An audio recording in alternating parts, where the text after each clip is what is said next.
One thing I learned about my workshop is that after a while I accumulated a lot of lumber. I'd go to different places and buy maybe a good amount of lumber for projects. I always buy leftovers for extra wood. People would give me lumber after they knew I did woodworking, and I thought, where am I going to put this lumber?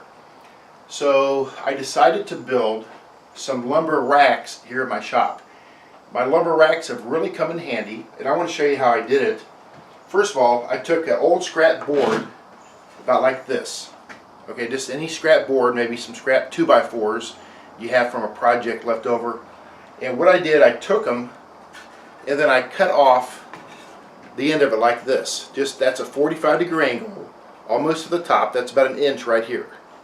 Okay, so then what I did, I mounted these to the wall, and I make maybe 3 or 4 of them 24 inches long, 3 or 4 of them 16 inches long, and 3 or 4 of them 12 inches long.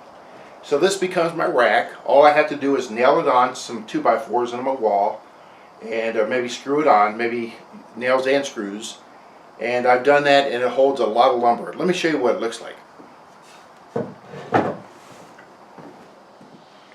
So here's the board I cut. We're going to make a lumber rack here. So I took a scrap piece of board about 24 inches long, and then some 16 inches and some 12 inches. I made 3 or 4 of each. I tapered it on the edge a little bit at a 45-degree angle. That way you don't hit your head on the part that protrudes out. Then I went to my wall, and you can see how the wall is 2x4 studs. And so I nailed and screwed those on there. There's one, and then there's one down below.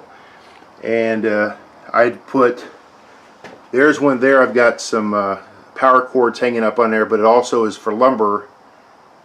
I got 1, 2, 3, and 4 of them up top. And I'm going to go backwards with my camera. You can see it really does hold the lumber. I could put a lot more lumber up there if I want. And then the second row and the third row. And again, from here you can see all 3 rows. Holds a lot of lumber. It's out of the way. It makes use of some great space. And I got a nice stack of lumber there for projects when I want it. And when you have a nice lumber rack, it's easy to accumulate extra lumber, because you never know what you need when you need it. Thanks for watching.